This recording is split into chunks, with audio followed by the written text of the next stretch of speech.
Welcome to the series You Are Loved. My goal is to share people's incredible stories in the hopes of encouraging you to keep going no matter how hard it is, and to show you how loved you are by your Heavenly Father. This week, I have the honor of sharing with you Jessi's story. Jessi graduated with her master's degree in counseling and had an amazing career at a local school.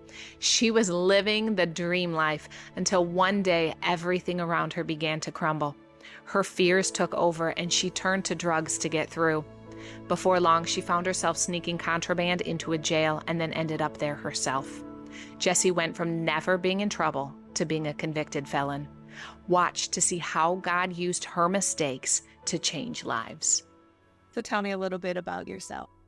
Well, my name is Jessi. I am now currently the program director and the IOP therapist for True Purpose Ministries. I went to the program and graduated there 2 years ago. So I'm very thankful for where the Lord has brought me today. But it didn't always start off that way. I had a pretty decent childhood. I mean, it was really good. I had a mom who loved me, and I had a dad, but he wasn't in my life really on a consistent basis until I was 5 years old. And then she married my stepdad, who is the one who raised me, who, taught me how to tie my shoe, how to drive my car, all those kinds of good things. So I didn't really realize that how much of him not being in my life those first 5 years was important until I got older. I went through school, graduated high school, like I said, pretty normal life, nothing too dramatic or anything like that. I went on to school. I graduated from East Tennessee State University with a degree in marketing. I had absolutely no intentions of ever teaching school because my parents were both in education, but I had the opportunity to teach marketing at the high school that I went to. So I did that. And then I decided I was going to go back to school. And that was something I swore I was not going to do once I graduated from East Tennessee State. But the Lord opened the door for me to go to Carson Newman. I went to Carson Newman and got my master's in school counseling. And then I was a school counselor for 3 years. And then at that point, I lost my job. And then I found out that my son's father, who was cheating on me, and he had another girl pregnant. So that is when I was about 35 at that time, that I thought it would be a good idea to smoke meth on the weekend. So that's when that started. And then it just progressively, it got worse. And then at the end of my addiction, I was an IV drug user. So throughout all that time, I didn't realize it until later on. But, those fears of abandonment, those things of just not ever being good enough, and just that struggle that the drugs seemed to quieten at that time. So I would do that. I would go to work. I was a counselor through youth villages. And I'm not sure if anybody would be familiar with that, but it is a place where people will go into the homes to try to keep children in the home or transition the kids back from being in DCS custody. So here I was getting high. I was going to work, thinking that nobody knew what was going on. Did that for several years. I didn't realize how much of a toll that it was taking on me and my body, because I would just wanted to numb how I felt, because I didn't know how to fix all those things. And at that time, that's what did it. So fast forward just a little bit, and towards the end of my addiction, I was with someone that we thought that it'd be this real great scheme to be able to use my youth village's ID to go into the jail. And I would meet face to face with this person, and I would drop off contraband to them, and I would walk right on out the door. Did this several times, and then the very last time, it didn't work. Someone had said I was coming, and they searched me. So here, all of my life, all the things that I had worked for were gone. I was now homeless. I was jobless, and went from never being in trouble a day in my life to now I'm a convicted felon. So the Lord, I have really good intentions of wanting to stop the drugs. I really did. But going through something like that and going right back to the same people, I mean, it's almost like, the only way I can describe it is like a hamster wheel. It's just doing the same thing, expecting a different outcome, which is insanity. So I got out of jail and ended up, like I said, for about a year. So I was homeless.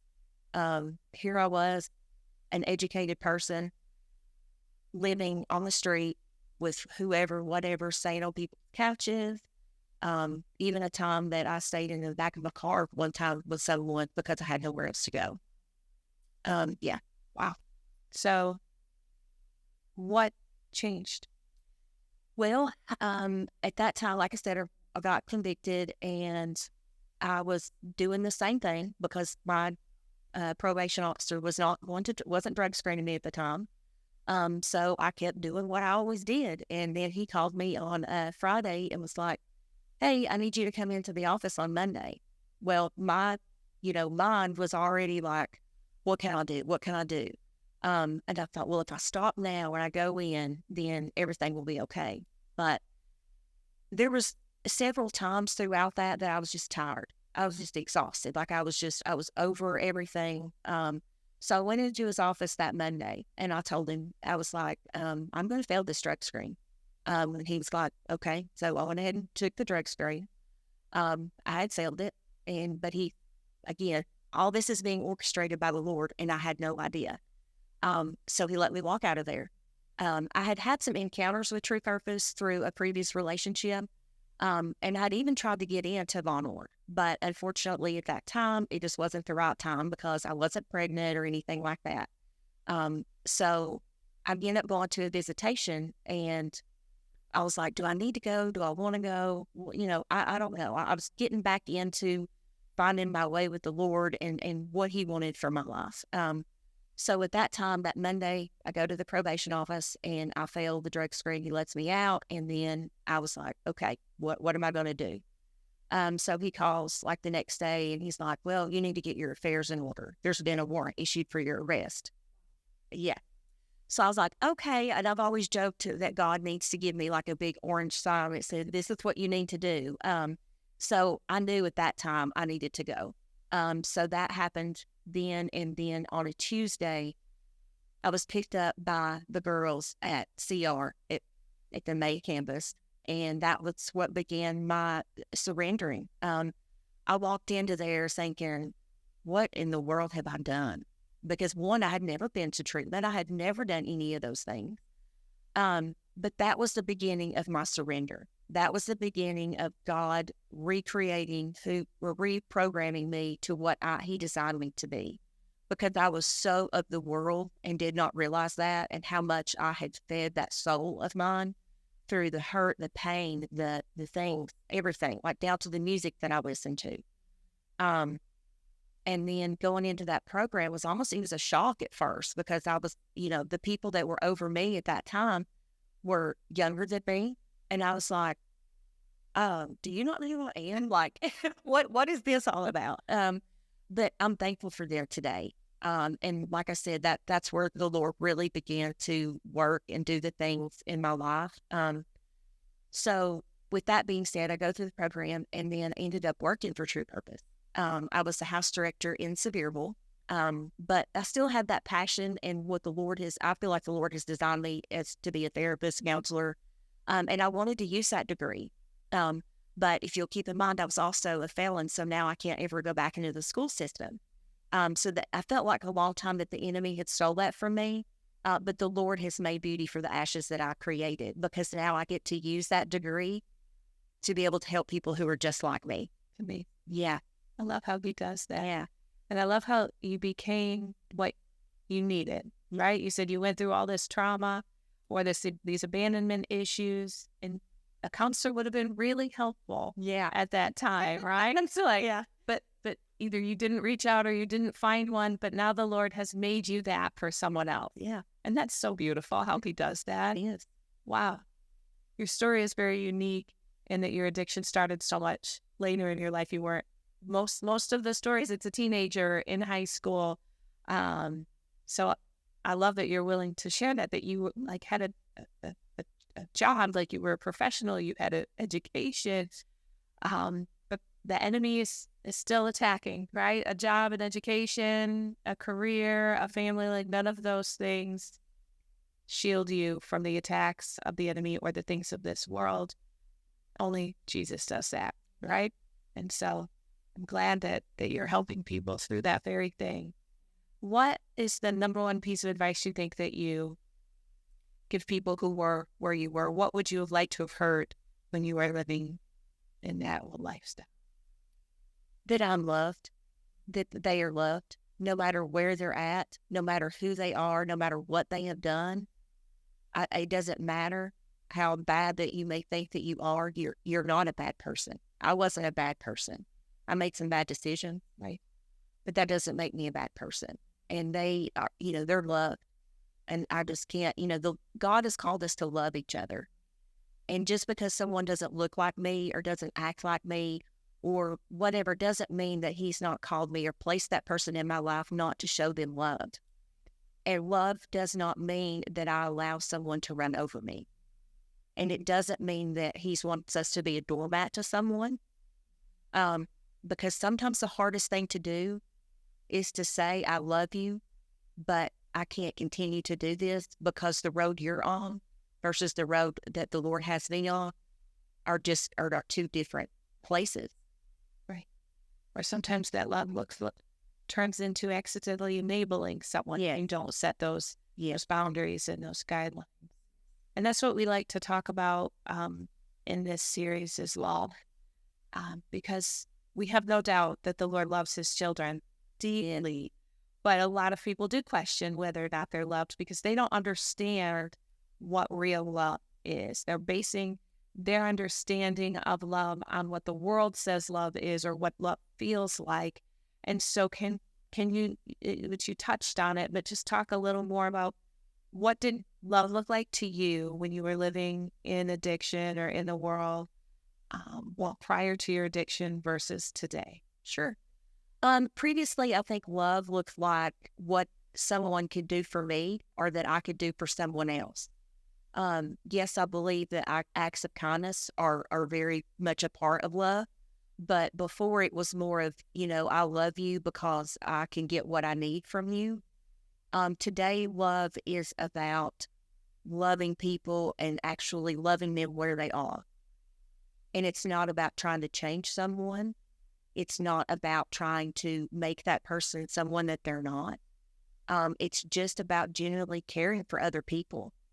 And just because, I may not walk this exact road doesn't mean that, I can't learn something and love people where they are. Jessi, is there anything else that I didn't ask you or that you wanted to share or didn't get a chance to say? I think one thing I would love for people to know is to reach out for help, and that is no sign of being weak. Because I think that if I would have had that ability or know what to do, then maybe, I don't know. I mean, the Lord had me on a path and that's okay. But sometimes it's just about not knowing how to do that and not how to say, hey, I need some help or, hey, I'm struggling today. Just for instance, like yesterday, I had a friend call. I was like, hey, are you okay? And I was like, do you want me to tell you the truth or do you want me to lie? But they were like, no, I really want you to do that. I was like, I'm struggling. And just because I have the Lord in my life today doesn't mean that there are not days I don't struggle. But he didn't call me to do this alone. He's placed people in my life, and I need to continue to reach out to them and say, hey, I'm struggling with this today. Yeah. And each time I've done that, I've been met by the love of Jesus. It's great. Reach out and build a community. Yeah. Sounds like you've built a community of other people that care enough about you to know, hey, I should call and see how she's doing today. Yes, absolutely. That's good. That's great advice. Thank you for that. And thank you for sharing that. I think it's so important to remind people how loved they are and to see other people's journeys, because I know there are other people out there who are struggling that have a story similar to yours, or at least who relate to the way that you feel. And they're looking to see that there is a chance that I could overcome this. And so your story is going to reach those people and help them know that. Thank you. Yeah. Because they're willing to share. 3 years ago, I came into that program homeless. And today I have a home, I have a job, I'm a productive member of society. It's amazing. Yeah. I love what God can do. Amen. Yeah. Wasn't that an inspiring story? It is amazing to see how God created Jessi to counsel others. And then, despite all her mistakes, that is exactly what she's doing. And now she can counsel people and help them overcome the very challenges that she faced. God is so good, and He always makes beauty from ashes. Jessi is currently a counselor at True Purpose Ministries. If you have never heard of them, I encourage you to look them up.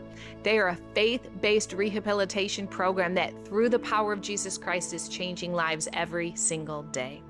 Join us next week to hear another encouraging story, and be sure to subscribe or follow so you never miss an episode. Most importantly, I pray that you know that no matter how far you or someone you love have run from God, it is never too late. There is always hope because you are loved.